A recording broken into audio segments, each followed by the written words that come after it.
Hello and welcome back to Rage Gaming and more Nightreign. Today we're talking more useful, weird or interesting things you might not have known. But of course, this is taking place in the week of the controversial Everdark Augur. Some people love it, some people really hate it. But with that, there's a lot that I can say that will actually help the experience and provide some useful things you might not have known about. A good few from my own experience, but some great tips from Reddit and online in general. So with that said, let's begin. Firstly, while it's definitely true that picking a tankier Nightfarer can make this endurance fight easier, Revenant's still kind of a top pick, with her seal being one that starts with heal, as we'll discuss. It's also the fact that her summons can target you while you're slept. One of the scariest parts about this fight is that when you get slept, the damage and nastiness of the sleep seems to build up. So the next one and the next one, it gets more dangerous. So with the fact that, as we can see here, the summons can actually hit you while you're sleeping and wake you up, this will reduce the damage you're taking because you're asleep a lot less, or just less time. And it gets you out of that vulnerable moment. So it's definitely an extra bonus to this Nightfarer. Another fun Nightfarer you could consider would be, of course, Guardian for his huge health pool. But as you can see, whirlwinds create a safe zone against projectiles, and that is very relevant against Augur, where you could protect someone doing a charge behind that, or just stop some of the damage hitting them. Next, let's discuss the fact that you can have infinite FP in this Everdark version of Augur. Thanks to the charging up of the sword, that generates FP. So you have infinite FP, which means you can repeatedly buff or heal yourself and allies using seals or relevant ashes and otherwise.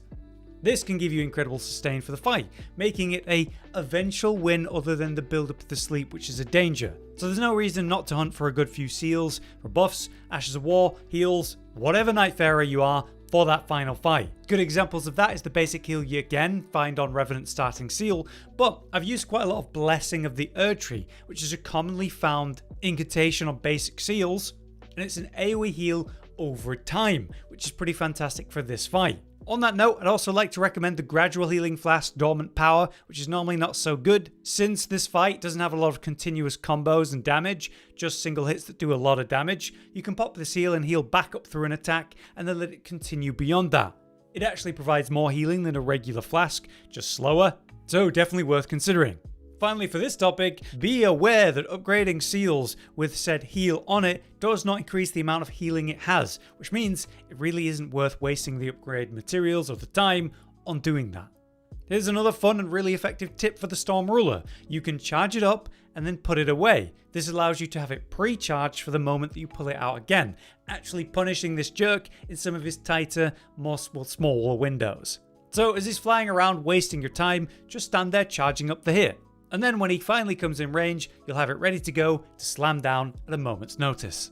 Another important way to make this fight take, well, less than 600 billion years because it's so slow, is to increase the damage of your Storm Ruler damage. And there's actually a few ways to do that. If you didn't realize, it counts as a charged attack, but it's also a weapon skill. So things tied to that are going to increase its power. So you can increase its damage with improved charge attack bonuses or improved weapon skill bonuses.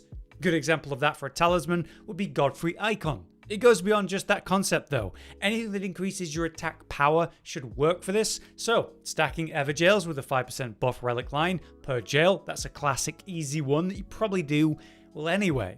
But there's also more effective ones that immediately work, like the relic that gives you attack power increases after taking damage. That's a 15% damage increase, and all it requires is you take an instance of damage for it to trigger. And you know, with Augur having his laser shots and bubble bombs, you can easily tank one of those intentionally and just trade with that damage bonus. It's a big difference when you go from like 1,500 per charged hit to over 2,000 for the length of the fight.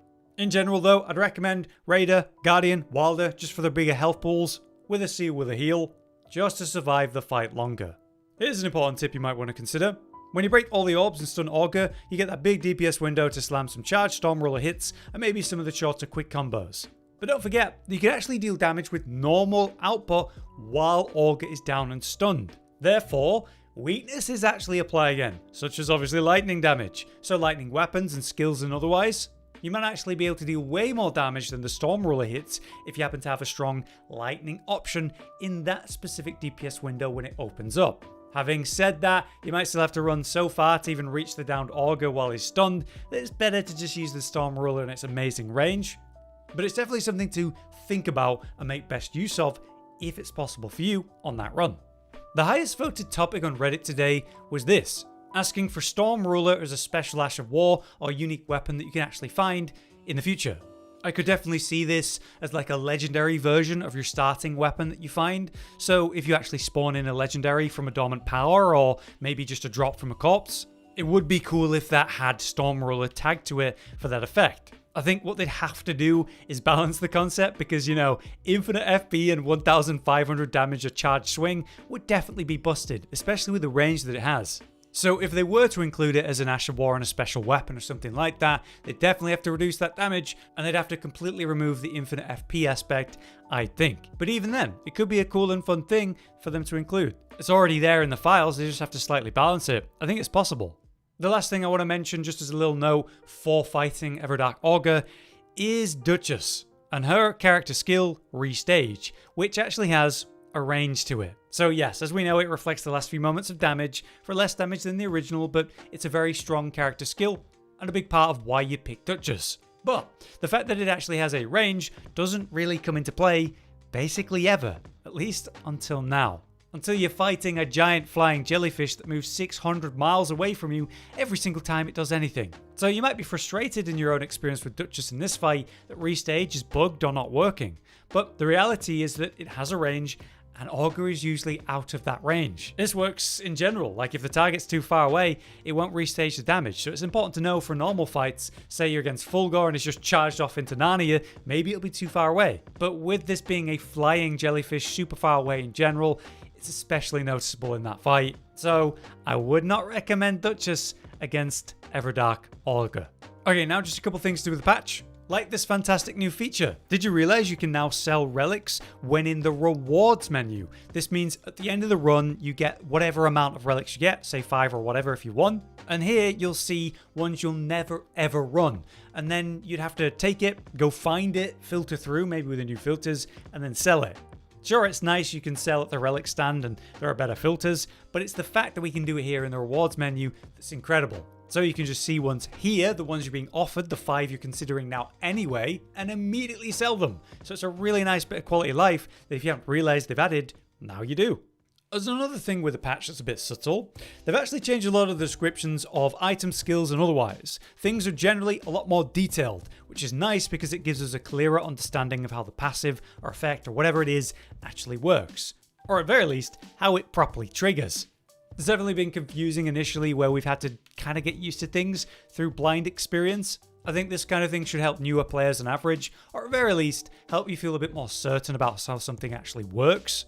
And hopefully we see more updates like this in the future, because the important thing here, guys, is that some things are actually worse, like less clear for whatever reason. A key example of that would be the Duchess Restage ability here. It's got a new description on the final dagger attack relic line. Before it was vague, saying dagger chain attacks would trigger this, but the reality is it's specifically the final attack of the dagger combo that actually does it. So obviously that was vague, so they changed it, great.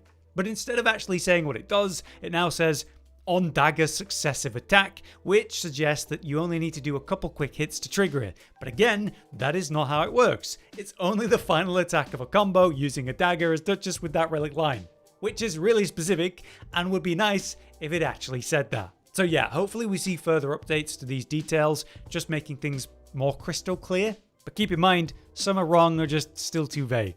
Lastly, there's also a tiny update to draw attention while guarding as an effect that's kind of, well, was commonly used for Guardians. The idea is that while you're guarding, you generate aggro, and cool, less pressure on your team, and Guardians doing a good job guarding. Now it applies the Shabriri Rose talisman icon just under your health bar where you see the current buffs.